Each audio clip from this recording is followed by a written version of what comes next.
you're going to want to look at the covers of the books while I ran down your book. Oh, well, I will tell you that the podcast is only audio, so while I would love to look at them, no one else is going to see them, unfortunately. Oh, good. I much prefer it. So, sorry, you did get a few extra steps, but maybe for not, but that's okay. Wonderful. Well, I'm so pleased to have you here. So I have lots of questions for you, so I feel like I want to just jump right in. Yeah, sounds good. Okay. Welcome back to Talk Fiction, the podcast dedicated to entertainment media's most overlooked underdogs, fiction writers. I'm your host, Meg Olders, author of C. Smile and creator of the dynamic newsletter anthology, Beautiful, Daring, Stupid. My guest today is USA Today bestselling author Mary Louisa Locke. Over the past 2 decades, Mary Lou has published dozens of books, novellas, and short stories, from historical mystery and romance to near-future science fiction. A retired professor of U.S. and women's history, she boldly sidestepped the traditional publishing gauntlet in favor of an autonomous career as an indie author in 2009 with her first novel, Maids of Misfortune, and has been building an impressive oeuvre and stalwart following of loyal book buyers ever since. I will share links to Mary Lou's available books as well as her 2 Substack newsletters in the show notes. But without further ado, allow me to introduce my distinguished guest, Mary Louisa Locke. Welcome, Mary Lou. So glad to have you. I feel like this is so long overdue because I've been wanting to pick your brain about this for like 2 years. And I wanted you to pick my brain for Yay, yes. So. Well, I have to tell you, I went to your website, your official website, so I saw some of the things that you linked to there, and I actually watched a good portion of your talk that you did at the library. Yeah. Okay. So I went back to look at it because it had been a long time. I'm so enthusiastic. Oh, you were. It was wonderful. And I loved your slides. They were so funny. And yeah, I enjoyed it very much. And I'm certain that your audience did as well. Admittedly, I didn't watch the whole thing. No, I could not believe how long it was. Yeah. But the other thing that really tickled me was I had like 10 reviews, right? And I was so excited about those 10 reviews. Oh, yes. Well, I'm sure that number has increased greatly since then. Yeah. Now, the book actually on Amazon has 16,000 reviews now. Wow. That's phenomenal and unheard of for most people that are trying to do this indie author thing. So we're going to get to the bottom of how you made that happen, Mary Lou. That is our goal today. So my first question is, so you became a best-selling author after retiring from a 20-year career in teaching, but it was, in fact, from what I read on your bio, always part of your grand plan from a very young age to eventually be a novelist. So I'd love for you to tell us about what it was that inspired you at that young age to pursue the 2 careers that you eventually pursued. Okay. So first of all, I think I'm not alone that I was a voracious reader. And in fact, I was sort of a nerdy little kid, shy, and I remember very proudly at some point saying I'm a bookworm, right? To distinguish myself from everybody else. But some of the first books that my parents exposed me to were historical fiction, although that when they were written, they were more real time, because that's one of the things about historical fiction is stuff that I read as a child is now historical fiction. Right. So oddly enough, the book that I insisted I learn how to read so that I could reread it and not have to wait every night for them to read it to me again was something called Chestery Oak. And it was about a small boy in Hungary during the Nazis. And his mother is a, collaborator, and his father gets blown up by the Nazis, and he ends up being shipped to America. Now, I mean, I'm reading this as a 5 or 6-year-old. Right. Wow. So it started really early. Mm-hmm. I read mysteries and other stuff, but I was always drawn to history. Even got an award in 7th or 8th grade for history. But then I, went off to high school, and which was really a sort of smart thing. In the civics class we had to take as freshmen, it was also career oriented. So we were supposed to choose a career and then interview 3 people who had that career. Mm-hmm. Now, this is 1963, 64. And most of my female colleagues, the expectation was they were going to get married, they were going to be a secretary, they were going to be a nurse. Right. Or maybe a teacher. But I found somebody in town who was a fairly well-known historical fiction author, Mm-hmm. wrote her. She said yes, interviewed her. And then I interviewed two friends of my father's who were writers. Like, I mean, they were legitimate writers, but, one of them, worked for the corporate company my father worked for, and the other one was primarily magazine writing. Sure. And what's interesting is that I found that paper at some point recently and reread it. And all three of them said, you're going to need a day job. Yeah. Okay. You're still saying that, by the I way. know, still saying that. We still So don't want to hear it, but yeah. right. So when I went off to college, I had sort of like, am I going to be a history major, going to be an English major? Well, two things happened. One is I placed out of both because of AP classes, Mm-hmm. and I couldn't get into a sophomore level English course. I audited. It was Faulkner and Fitzgerald. It was wonderful, but it was an audit. But I got in history. And at that point, it seemed to make a lot more sense. I was more interested if I was going to have to be a history teacher, which is what I saw as my career. Right. But the ultimate goal, I mean, once again, high school, the yearbook, when you write, what you want to do, senior year, I said, I want to write happy books. Okay. I love it. I kind of want to see that yearbook and just see that. You should do a screenshot of that and put it I on your website. know, because it was so me, but it was also so innocent. Oh, it's perfect. But the truth of the matter is, that's the kind of fiction that I want to write. Yeah. And that's the kind of fiction I write. So I go off to college, it's late 60s, it's war in Vietnam. I'm going to a college, Oberlin College, first college in the nation to let Black people and women in. Mm-hmm. And I was completely ignored. Nobody would ever, all my professors were males. Right. I had one where I'd had two classes and an independent study. And when I went to get a reference, because I was moving on, said, have I ever taught you? See, now I'm seeing where your feminist streak comes from So, because that's in your books too. Yeah. Wow. and it was like, and my mother was a feminist, and it was already, but I knew at that point, I got a master's in the art of teaching, which meant I got a teaching certificate, and it became very clear to me that I didn't want to teach high school. Right. Like I was in high school and no thank you. Right. And so I decided I wanted to get a doctorate in history, which was still, there weren't a lot of women. Yeah. Like I eventually got into UC San Diego, and I was so excited because there was actually a women's history graduate class to take. But when I got there, they had fired the woman and had hired a man to teach it. Oh, good Lord. Well, it was great. And, but that was what the career was like. Yeah. But I never lost that idea that maybe someday I could write historical fiction. But I really saw that as way in the future. But, I spent 4 years on the dissertation, and my dissertation was on working women of the far West, which meant not just diaries, but I did a full manuscript census of the 1880s where I literally knew details on every woman in Los Angeles who worked, every other woman in Portland who worked, and every 10th woman in San Francisco who worked. And by the end of those 4 years, it was like, I loved these women. Yeah. I loved what they were doing. I loved what I learned about. But I also knew that, I could write, the dissertation if I turned in a manuscript. Not very many people would read it. Right. And at that point, I had become a voracious mystery reader. And part of that was because basically 1970s, all of a sudden you had mysteries with female protagonists Yeah. who were kicking ass. Yeah.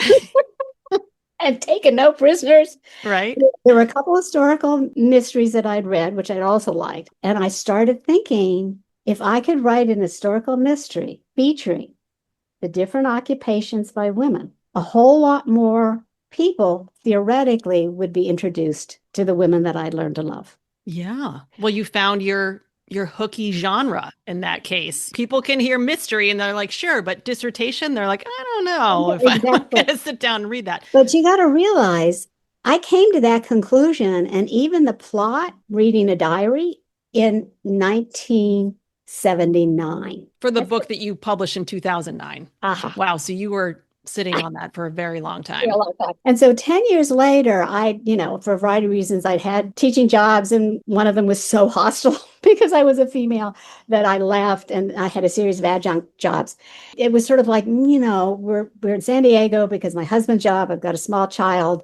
I'm working a little, but I may never be able to go back to my career. And so I said, okay, you've had this idea. So in 1989, I wrote Maids of Misfortune, which, as you pointed out, didn't see the light of day until Until 2009. 30 years after that. Okay, so this brings me to my next question then. So I Yeah. did read that in your biography that you wrote on your website that you wrote it and it was a considerable amount of time before you decided to publish it. So, what were the circumstances around your decision to self-publish versus seek the traditional publishing route? Okay. It wasn't that I didn't try to get it published. So I finished it in 1989, and two things happened. One, I joined the local mystery writers group, Mm-hmm. and the rule was it had to be mystery, some kind of mystery, and we had to have a completed manuscript to belong. So it really made it a dynamic group. And some people came in with contracts, and some people came in and got contracts over the next couple of years. So, I spent 20 years up until 2009 with these women watching the traditional publishing process because there were 5 or 6 of them who did. Well, first of all, there were a lot of them who kept getting rejections to books that I knew were good. Some of them got contracts. One of them did well enough with her series that Clinton, when he was president, listed her book as one of his favorite books of that year. But none of them were making a living wage. All of them were in the, watching their books get sent back and remaindered at the end of 6 weeks. They could never find if somebody liked the books, they could never get the earlier books in the series because they were out of print. They had to pay for their own travel to go and sign books and then all the mergers. And so by 2000, most of them had lost their agents, lost their contracts, and had given up writing. Yeah. So 1989, I got an agent immediately. I sent the manuscript out, got an agent, first agent I queried, New York agent, big name. She sent it right out to like 5 or 6 of the big. They came back and universally said, a lot of potential, but we have one historical mystery. We don't know if there's a market for more than that. I'm just thinking about how it is now. It's like we already have 14 million romanticises, so I don't know if we can take another one. And the truth of the matter is that, there weren't a lot out at that point. And of course, that was also reflect the degree to which the traditional publishing industry does not tend to be visionary. It tends to be what sold the last couple of years, Yeah. et cetera. So I sent that out, halfway through the 20 years, there was a small press who I sent it out and they were going to do ebooks first because ebooks had started, but this was before Kindle or anything. And they accepted it and then they went belly up. Oh, gosh. Okay. So, I'm heading towards retirement. So I start going to the conventions where you actually sit in a row, you send your manuscript sample, you sit and talk to an agent. I went to one, got an agent right away. But when I told them about this belly up, they said, we can't sign you. You've got to get a letter from this company that's gone belly up saying that they have no rights. Now, I had the contract. They had no rights under the contract. Yeah. I went to a property, an intellectual property lawyer who gratis never got any response from the company, which was belly up. Yeah. And so they wouldn't sign me. So this was like about 2007. I knew how bad traditional publishing could be. I knew the book was good. I mean, I got 2 agents based on being good. And I did due diligence, which is research. So I went to a bunch of conventions. I talked to like Poison Pen, which is because I'm mid-list, which is a good mystery mid-list, small press. And there were a couple things. First of all, for my kind of book, the average advance was going to be $5,000. That's okay. I wasn't doing it for the money. Second thing was they were still not willing to put out ebooks, or if they did, they windowed it, which basically meant they would put out a paperback, maybe a hardback, and then a paperback, and then maybe 2 or 3 years later, they would promise to put an ebook out. Okay. And this is like 2008, 2009. Kindle out. There were a couple traditionally published authors who were brave enough to say, here's what I've been making as a successful trad published mid-list mystery writer. Here are a couple books which my editors would not publish because they didn't fit the image. Sure. I self-published them. Look at how much money I made because Amazon had come out and you got 70% of your royalty versus maybe 15%. Yeah. So I'm looking at this and going, okay. And I'd had my first Kindle and I was busy reading. I was hearing that Amazon was really excited about getting in the authors because most of the traditional publishers refused at that point to do ebooks. So they needed something to fill up the Kindles with. Yeah. So they were very welcoming at that point. And then, as I said, many places, I'm 59 and I'm like, I'm heading to 60. And if I got accepted by, say, Poison Pen, probably the book wouldn't come out for 2 years. Right. And then it wouldn't come out as an ebook for like 3 or 4 years, and I'll be like 65. And until the first book goes out and I see how people like it, I'm not going to know whether this is just a hobby or something worth doing because people want to read my series because this was going to be a series. Each book was going to be occupations. I'd even started writing the second book. And it was just like, no, I'm not willing to wait, Yeah. you know? Well, it sounds like you'd waited long enough already, Oh, I Mary. waited long. Right, exactly. And what was it, 35 years or something? Like, I think you were done. Exactly. Yeah. So on one hand, with younger authors who are frustrated, I'm like, be patient. Well, it's funny that you say that because I'm thinking about titling this episode The Long Game because I do feel like people just want Yeah, the overnight yeah. success and then they'll be able to do it forever. But you might have to do it forever first and then get First, and yeah. then get to that point. And I see myself as a storyteller. So as a history professor, I was telling these stories. Obviously, it was so much fun to start writing fiction and not have to footnote. Oh yeah, for sure. So that was very liberating. But I didn't feel like I had stopped doing what I liked, which was telling the stories of the past. Hmm. But really, the whole technology of ebooks and online marketing, the technology, because, it was not that hard for a 60-year-old, I mean, to do it. I mean, I got a how-to book and I got a little technical support from my husband and I hired a friend to do a cover who had a design degree. It's the cover that I still use. Yeah. And I created a website because that's what you were supposed to do Yep. in a how-to book, a free one. And, I know a lot of times people who start to talk about indie publishing talk about how expensive it is, and it is more expensive now. Yeah. But that first book, $250, Yeah. and maybe $25 for a domain name for my website. Well, and That's it. sadly, I think things are more expensive now because there are more people out there sort of preying on authors who want to know how to do Yes, it. But I mean, you're yes, yes. proof that you did it with some help, but not with the kind of help that costs you thousands of dollars. Yeah, yeah. So I now do, most of my money that I spend on production is proofreading. Hmm. The first couple of books, it was, first of all, the first book had been read by me and other writers and friends Right. And had multiple been times over written 20 three years. times. Yeah. Right, exactly. But basically, most of my editing is through beta readers. And part of that is because, I have writers and professors and stuff in my life Yeah. who read it. And now I have fans, who are one of my beta reading team, which really works.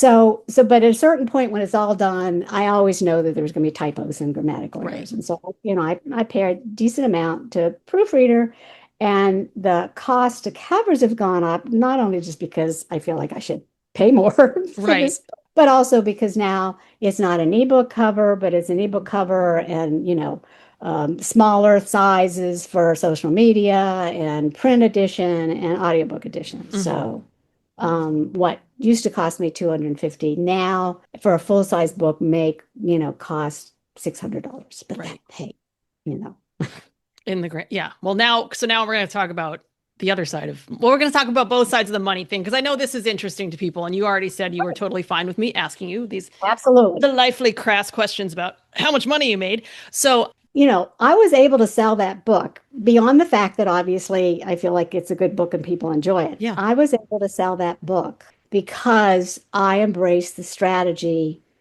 of pricing, because as an unknown author, low pricing, discounting, and occasionally free. Yeah. And there's a lot of authors that, even those that became indie, who became good friends, but they were like, but I've spent, a year on this book. And I'm like, well, honey, Yeah. Like, let's not talk about years right now. how about 30? But the truth of the matter is, if people don't buy the book, then nobody reads it. Right. And I was completely unknown. And of course, the whole ebook, Kindle product page on Amazon is a new environment because most everybody was still used to the idea of, selling a book in a bookstore. Right. And I always have had a print because you could do print on demand, Mm-hmm. but I never expected to get into bookstores. I mean, I tried it with some local bookstores, but basically they wanted to do consignment and Yeah. it was not worth it. And it's like signings. I've been to signings. It's not worth it for the time and money. Yeah. And so, right from the beginning, the reason people found the book and therefore, I done my part, interesting cover, good product page, description, is that I got it in the right category. So initially, I discovered that historical mystery category, and they didn't even have things like cozy as a subcategory. But Yeah. on Amazon, they had a historical mystery. There were 82 books on that because one, traditional publishers just basically, when they were asked the category, just said mystery, Yeah. which meant they had to compete against every other mystery in the world. Well, if I could get my enough sales, I could show up at the top of a category with only 82 people in it. Yeah. Now there's thousands of books in it. Yeah. Well, I was gonna say, even if you were 82nd, you would still probably eventually get seen because someone's scrolling through enough pages Well, right now. to get there. So now there's two lists. There's a free list, but Maids of Misfortune is still in the top 50 Yeah. on the free list of historical mystery. Amazing. Now that doesn't mean as much now because I think I've saturated the market. Yeah. With all of your books.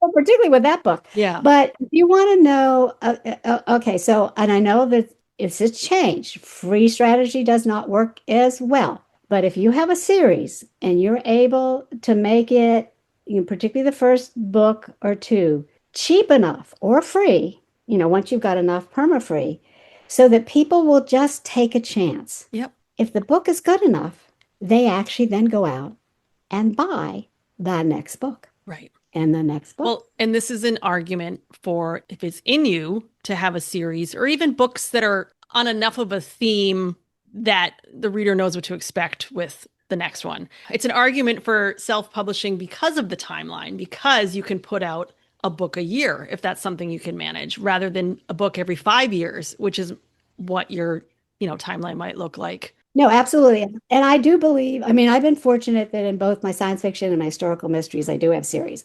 But I do believe that branding, like in other words, if your brand, your subgenre is a certain kind of young adult or a certain kind of fantasy, but you don't want to do the ongoing characters. If you brand it in terms of, the cover design and the font design and how it's described, Mm-hmm. and make sure that at the end of the book, you've got an excerpt for the next standalone. Yep. Yeah, it's still, if you then discount that first book or you do a promotion where the first book is free or 99 cents, and then the second book is slightly discounted, and then the third, etc., Right. you can make money. And you have more flexibility. Like the more books you have, the more flexibility you have to play with those deals and move them Right. around and kind of, Right. yeah. And do, and do a box set. The USA bestseller status, which of course doesn't exist anymore, I got by doing a box set of the first four books for 99 cents. Mm-hmm. Wow. And Yeah. that gave me the ability to say that's what I was. People are like, 4 books for 99 cents. I don't even care what's in them. I'll just use them as furniture. And of course, the truth of the matter is that I sold a whole lot Mm-hmm. of the rest of the books in the series so that I knew that there was sell through, but it also gave me that little caveat at that point, which Yeah. did mean something to people. So That does mean something to people. Absolutely. So what I was going to ask you specifically about money, and okay, this so, is going to be a relative answer because everybody's financial situation is different. Obviously, you were retired from a teaching career, so you probably had some retirement money, and you're married, so you're not just flying solo or trying to live in Manhattan or anything. So you mentioned in your bio that with the first book, you made enough money to retire and start writing full time. So I'm just curious in 2009 what that looked like. okay. So the book came out December 2009. So it's 2010s really. So Sure. I made $5,000 in 2010, which was advance, right? Mhm. I made 25,000 in 2011 with just that one book and a short story. Wow. Okay.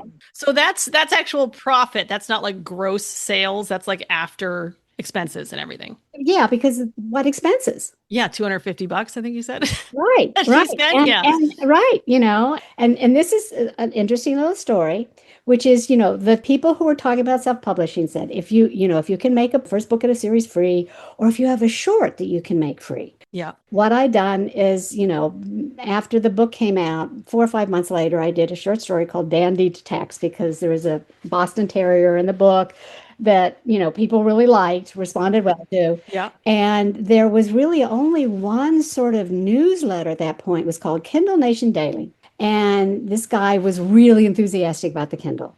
So this is like 2010, and every day he would talk about Kindle and what some of the top sellers were. But once a week, he would do what was called a Kindle Short, and he would ask an author to either put up a short story or a chapter from their book for free. Hmm. And so he actually reached out to me because by that time I was like commenting on blogs and stuff like that. So he reached out to me and said, "Do you have a short?" And I said, "I have this Dandy to Text." And he put it out January 4th weekend of 2010. And I got like in that day, I think maybe 100 downloads of sales of Maids of Misfortune. Yeah. And it went up to the top of the historical mystery category. Yeah, because if it all happens at once, It that's what all happens. happens Yeah. at once. Bang, there it was. And then he wrote later and he said, "This did so well, I'm now going to start charging people to give them a free." Wait, so the newsletter was going to start charging? Well, he was going to start charging authors who wanted to be free, Oh, which of you course is ruined not. it for everyone, I Mary know. Lou.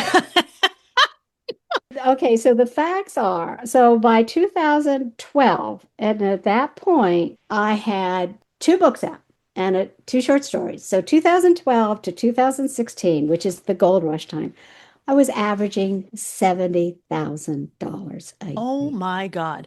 I could say, and that's when I retired completely. That's when you retired. See, I would have seen that as a green light too.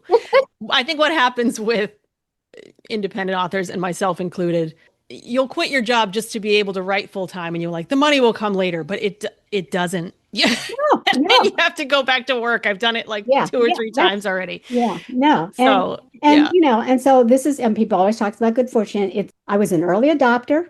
I got in there early before the competition. Yeah. I got in before promotion started to cost. I got in when Amazon was still, I mean, Amazon assigned me a rep who I could call if there was a problem. Wow.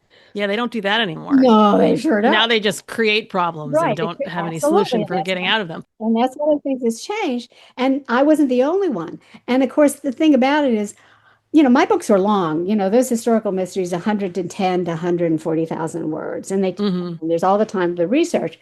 But of course, the ones that were starting to make four, the five, the six figures were the ones who were able to put two or three books out a year. Yeah.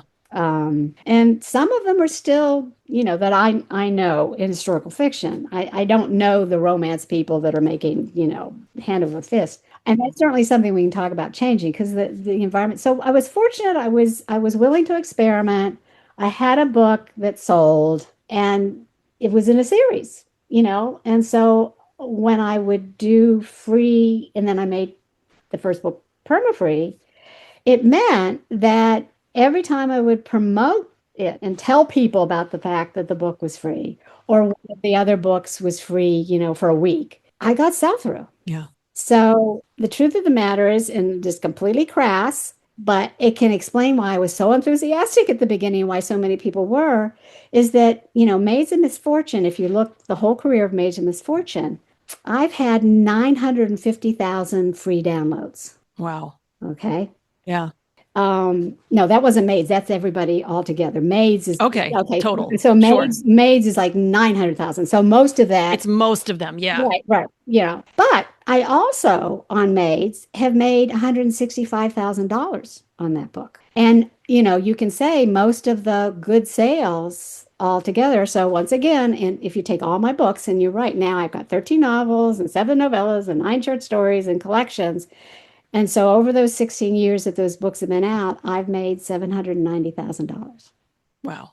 That's nothing to sneeze at. Yeah, Yeah. and in the last 5 years, it's down to the average is around $34,000 a year for a variety of reasons. But even that's good. It's it's more than I'm making in a year, Mary Lou. I'll tell you that. Yeah. Well, more than most mid-list traditional publishers, Yeah. published authors are making. Yeah. Now, would I be making that much if I just started out now? No. No, because that's 34,000 on a body of work. Yes. Okay. But does that mean that I think that indie publishing isn't a viable option? It may not be the only option, but do I think it's a viable option for somebody who's starting out, particularly if it's a mid-list, genre and they've got an idea for a series? Yeah. Those are two big Yeah. considerations because if Right. you if Yeah. you go in, writing romance, good luck because it's a just a massive sea out there. You'd have to have some kind of, I don't know, coin your own subgenre or something so you could capitalize on it. Well, and patience, and that's Yes. part of it. In other words, one could say, Maids wasn't really viable, in terms of a living wage for 3 years. Hmm. Okay. And for anybody I'm advising, I'm saying you're making sure in those 3 years you are producing one or two more books, maybe some short Yeah. stories, so that, you don't want to make that one book free until there's something to sell through to. Right. Yep. But, the science fiction, is a much harder sell. It's a much more competitive market. Certainly, I have people who've tried it because they liked my historical fiction, because I get lots of reviews that say, I don't really like science fiction, but I really like her historical. Right. But So I I like bought you. And that's, it. part of branding too. Yeah. But the bottom line is that once I had 3 books, so I could make the first one free, I started to make sales. Yeah. Nope, that makes sense. So you have to, it's the patience, it's the flexibility, and knowing, it's like starting any business. I mean, they usually say you might not make a profit for 5 years, especially if you're self-employed. So you have to leave room Right. for that. And that's the whole don't quit your day job thing that comes back. Yeah. Yeah. You still Yeah. need to be bringing in some money from somewhere else. So next, I will ask you. So we've kind of covered a little bit about what self-publishing looked like when you entered, which you again have said you got in early, and so you were able to sort of capitalize on that, on being new and being one of the few people that was doing what you were doing. So things have changed a lot since then. So I'd love to know in what ways you've had to adapt to the many shifts, not just on Amazon, but just in the whole big picture of, online publishing, how you've had to adapt to all of that since then. Okay. In some ways, the strategy that continues to work. Mm-hmm. Okay. It doesn't work, as big. And part of it is saturated market. In other words, I've been very fortunate to get book bubs and in mid-list sort of genre, getting a book bub featured deal Yeah. is the white whale, because they have so many people signed up to get the daily newsletter. Mm-hmm. And initially, it was almost all indies because traditional publishers were too snooty. Right. Well, What's this? right. So traditional publishers figured out they can put their backlists up, which they used to not pay any attention to, and they can actually make a fair amount of money. So now I'm competing when I ask for a feature deal. I'm competing not against a lot of indies, which I am, but I'm competing against traditional published Right. who can afford to pay the higher costs.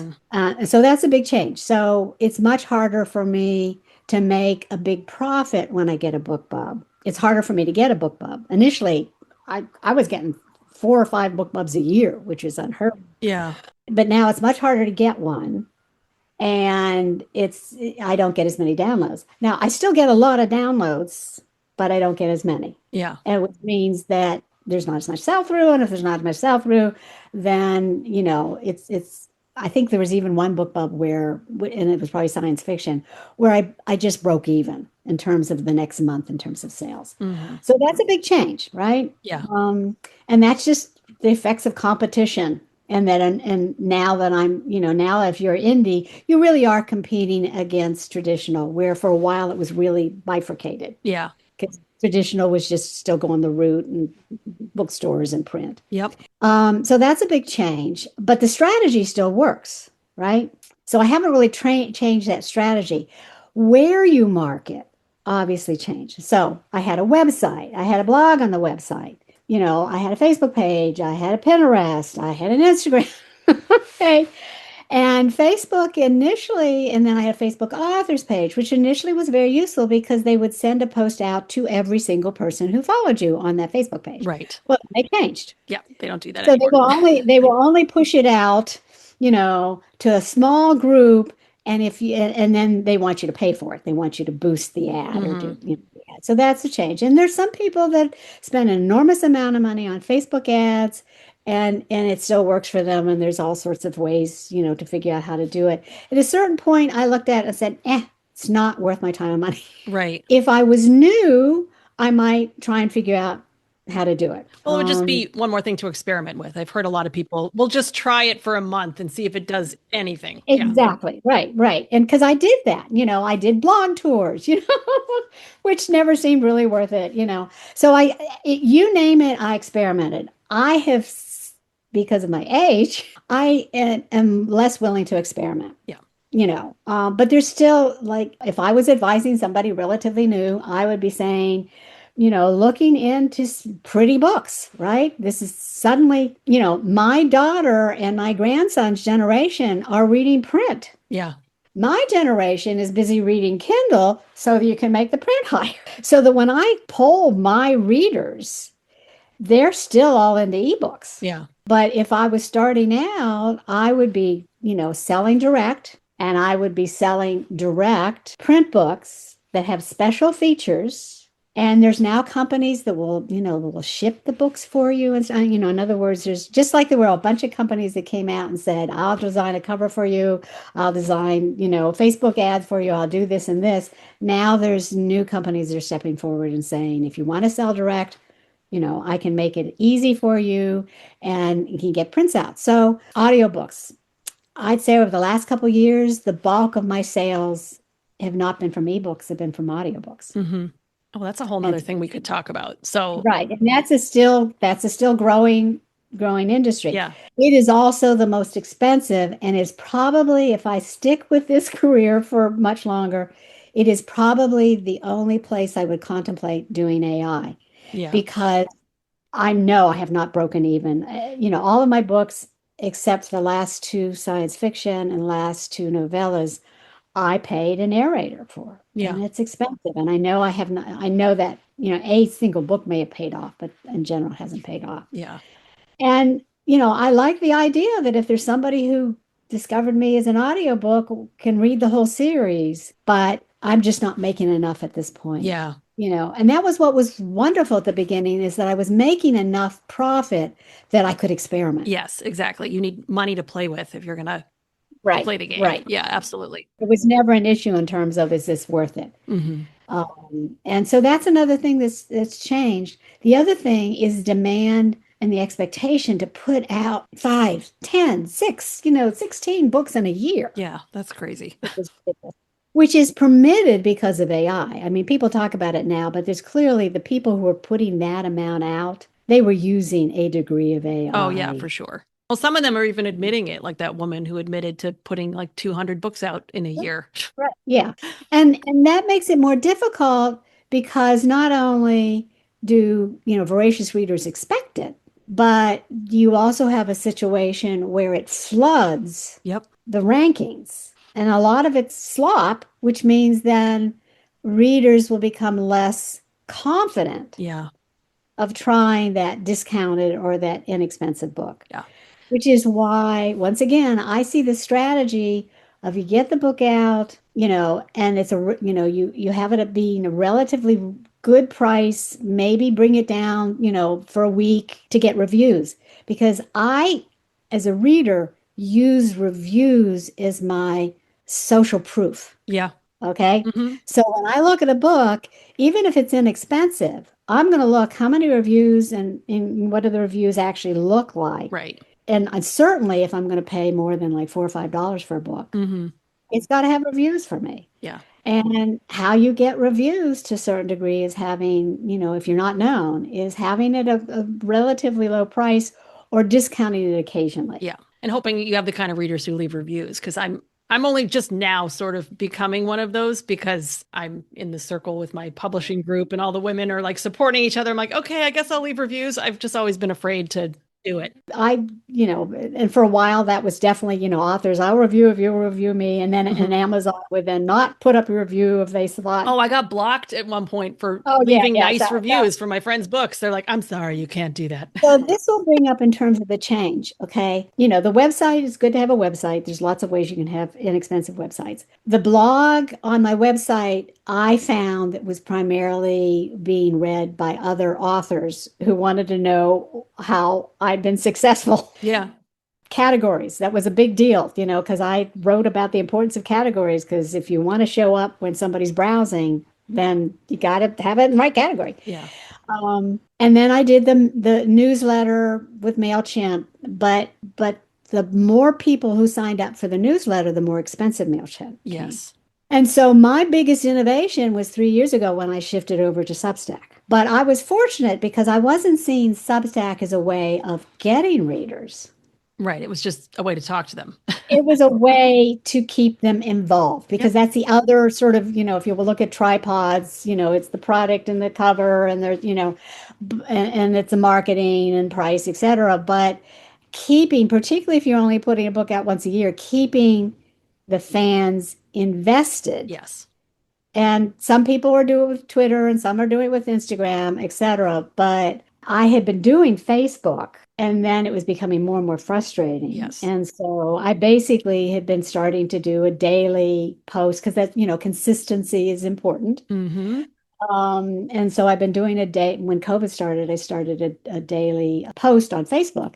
You know, you got to understand, COVID started everything. Well, I mean, everybody went through their own trauma. My daughter was having trouble trying to raise, two grandkids, and my husband went up to help her for 5 months.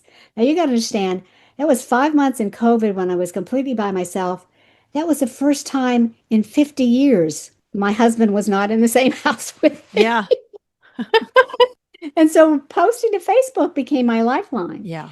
And what incredible gratitude, most of them were willing to come over to Substack. Yes. And that's sometimes a hard transition for people to get people to follow you to a different platform, which is why people stay stuck on them sometimes when they'd rather be elsewhere. Yeah. So now for a lot of people, it is going to be TikTok. It's going to be YouTube. One of the authors that I've stayed, good friends with, an indie author who's still making a lot of money, but she does a weekly, she does historical. So she does a weekly YouTube video, about the history with, visuals of the place that she's writing about. Yeah. So there are new things like the fancy book and the merchandise. A lot of people do these like surprise boxes. Mm-hmm. Kickstarters, every once in a while I think about, well, I could do a Kickstarter, raise the money to pay for their narrator, but she retired. Oh, you need a new one. Yeah, right. And so and she was actually my dentist wife. You can see I started out with sort of like cottage industry. Yeah. Um, but the bottom line is there are still things to experiment in. Yes. There's a lot of things to experiment in. A lot of experiment, and you have so much more ability to do it as an indie author. Oh, yes, because if you're in a big publishing house, they're going to have some say over what you're putting out and what you're What doing. you're doing, Yeah. putting out and rights so that you can't necessarily make the fancy book or they're going to be unhappy about it. Mm-hmm. So that there is a degree to which, I can see that I benefited from being able to experiment. I benefited from being able to do the promotions because, traditional published authors that I knew would say, how do I get a book, Bob? Well, their publisher had to ask for it. Yeah. And then price. I mean, I can do my prices up at, the Maze of Misfortune was $2.99, and all my books for the first couple of years were $2.99, and then they were $3.99, and then they were $4.99, and they're all now $5.99. Yeah. And at some point I might make them $6 or $7.99, but I couldn't do that with a traditional publisher. Right. They wouldn't want to be bothered, and they certainly wouldn't want to lower the price if I felt Exactly. something I needed to do. So, indie, yes, it's changed. It's become much more competitive. I literally do not know what the future is going to be like based on AI. Yeah. I don't think anybody does. Yeah. Yeah. And, I have a friend who's just retired. She's still much younger than I am, but, has the first manuscript done. And, 4 or 5 years ago, I would have said, oh, given its subgenre, I would try to self-publish it. I can't say that to her anymore. Yeah. A lot depends on a lot depends on your goal. Yeah. A lot depends upon your resources. Yes, the money was great, but it did things like got us solar panels, not keep the roof over our Right. head. Like I didn't move into a mansion with my author income. Right, but so yeah, it is harder, but I do still feel the ability to innovate and experiment is easier as an indie. And I think that's what both traditional and indie authors are going to have to keep doing, Yeah, given the climate. absolutely. So I have one last question for you, Mary Lou. Because we touched on it a little bit in the last answer, but as far as connecting with readers, I do think as an indie author, your opportunities for that are bigger and greater and also maybe even more necessary because you are at the beginning unknown. It's one thing to follow like a famous author on Instagram and think they're ever going to talk to you. I mean, but we're finding, you and I as Substack writers, there's a lot of connection between you and your readers. So I'm curious what the most rewarding opportunities have you had to connect with your readers as an indie author? And by rewarding, I mean the personal connection, not the sales connection. Okay. It's a combination. First of all, I don't get a lot of letters, and of course now they're all scammy. Oh, I know. Isn't that the Oh, worst? God. I mean, I got a letter from Hugh Howey yesterday saying he would really like to work with me.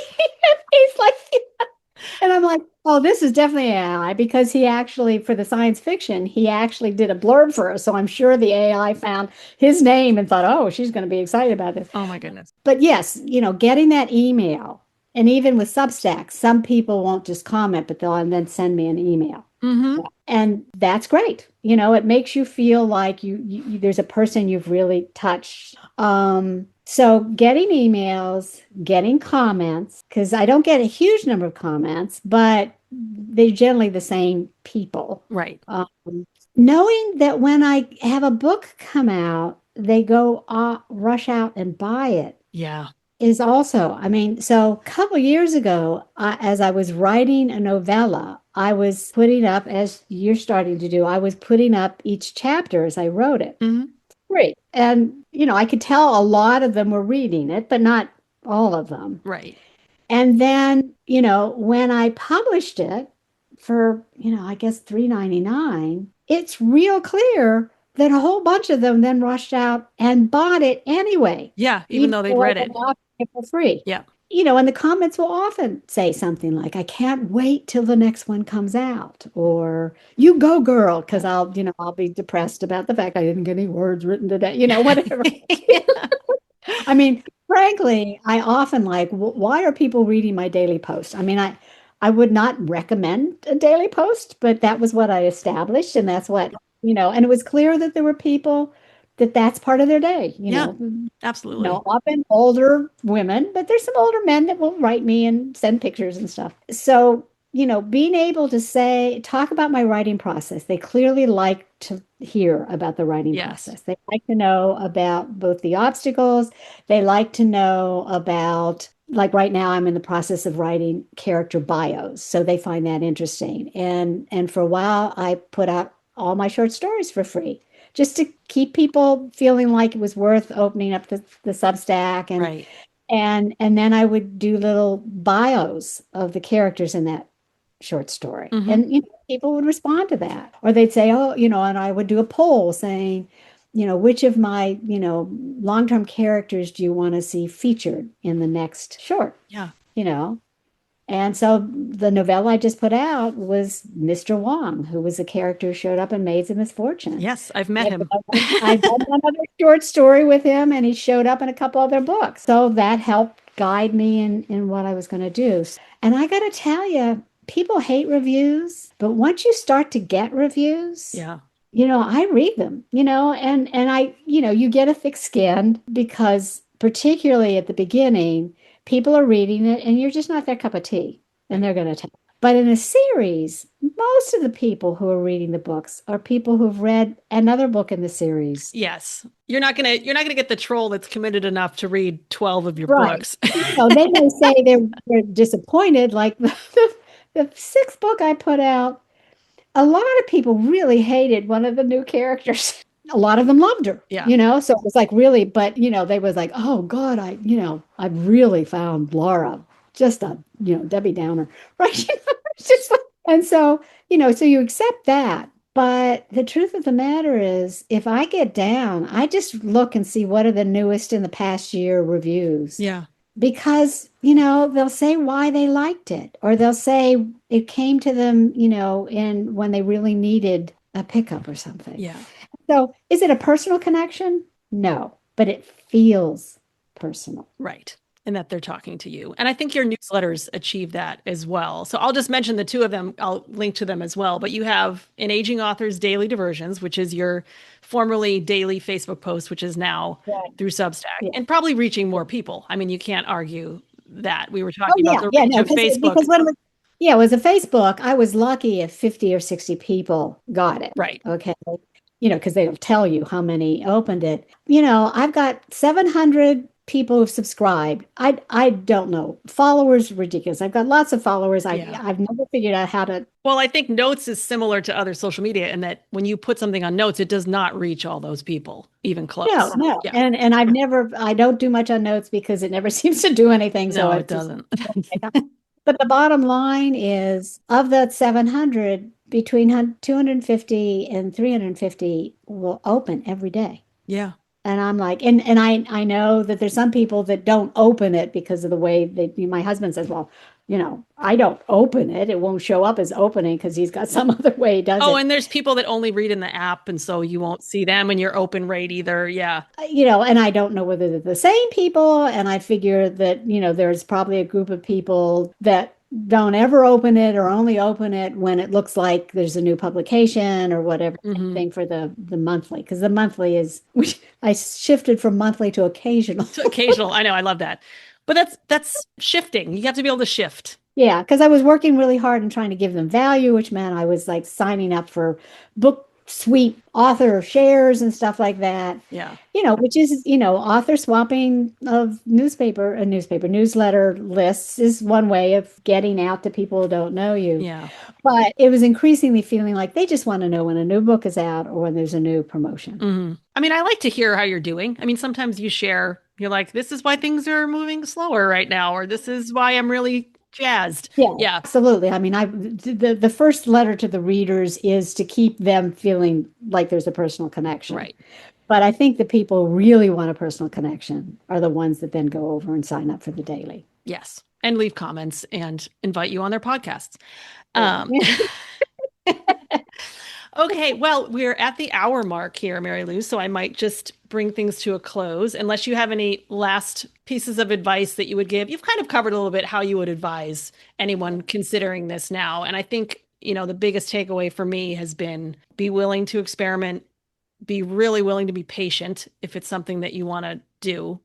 But it's just like traditional publishing. The process for that requires patience too. And with things the way they move so fast now, it's hard to connect those two things. Yeah. Patience with the speed. Because you read about somebody and it feels like it's overnight success, right? Yes. I would say, yes, innovate, stick with the social media, one or two that really resonates with you because you Yes. don't want it to feel like work. Yep. The other thing is, and this is, I think, one of the reasons that I tended to reach out to you and some of the other, newer authors that I've gotten to know, which is one of the things that being indie author and having control. So I wasn't railing at the obstacles from traditional publishing or whatever, is that it did permit me, even now when I'm not selling as much, even now when writing's harder and, age and everything, to continue to enjoy the writing. Yep. One of the reasons I chose indie, as I mentioned, is that I spent 20 years with traditional published writers who'd lost their zest for writing. And I know you've talked about that. Yep. I have. And so one of the things that, if somebody's making the choice or saying, I'm going to try traditional publishing, but I have this, these manuscripts of the heart. Yeah. But I don't think I'll be able to sell for you your short stories. I mean, I got to tell you, if I were you, I would be taking those short stories, making anthologies, making a series of them, all branded, make the first anthology free, and let them read because you are a wonderful short story writer. Thank you. Traditional publishers aren't going to do that for you. Right.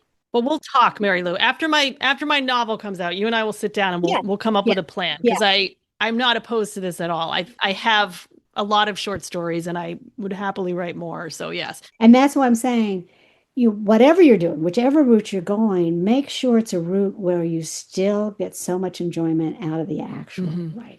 Yep. And that's hard to do because there's a lot of distracting stuff out there and a lot of people telling you to focus on it. Yeah, do And that this, was do like that. episode 1 of season 1 of my podcast. I talked with Jordan Peterson, J.E. Peterson, about, getting your writer mojo back after you kind of got in the trenches of being online and showing up Yeah. for an audience. Yeah. And because, for me, the goal was always I've got these women and then my sort of vision of the future with the science fiction. And I want to entertain and I want to inform. And as long as I'm doing that, I want to make sure that people actually can see the book. Because if they don't know the book exists, Yeah. and some of them are going to read it and hate it, and some are going to stop it and never read another one.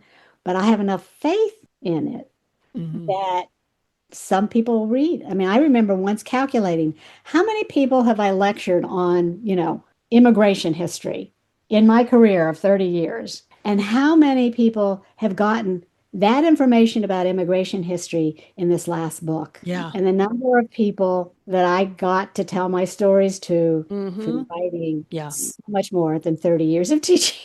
Yeah. And that's primarily how I get most of the important messaging that I want to get across through is in my fiction writing, not in me standing up on a soapbox and saying it, but kind of delivering it through a story. So I hear that. And what you just touched on too, which I think is a huge takeaway, is just retreating back to your goals because I do think we lose sight of them. I mean, maybe if you caught my post where I read my goals from like the previous year, and that's like a gut check. It's like, have I been paying attention to what I actually want, or am I getting like pulled in all these directions? So, and I think what you've proven with your career is that just a routine check in with what it is you're after and sticking to that is one way to have a successful career. Right. Even if it takes a while. Yes. And it may. Yeah. We're in it for the long haul, Mary Lou. Yeah. All right, fantastic. Well, I will leave us off with that. And I thank you so much for joining me. And usually I get these out within a week or so. It'll definitely be by the end of March. And I will let you know when to be on the lookout for it so you can hopefully share it with one or both of your newsletters. So thank you so much. And I am going to stop recording. Hey there. Thanks so much for listening. If you liked what you heard, you can let me know by hitting the like button, leaving a comment, rating, or review, depending on where you're listening, or by sharing this podcast with your favorite people. Talk Fiction is part of a dynamic anthology of short fiction, essays, poetry, humor, and multimedia experiments written and produced by me, Meg Olders. If you're into the stuff I'm making, or you're just into supporting the dynamic individual who makes it, I hope you'll consider becoming a free or paid subscriber at megolders.substack.com. Thank you, and I'll see you next time.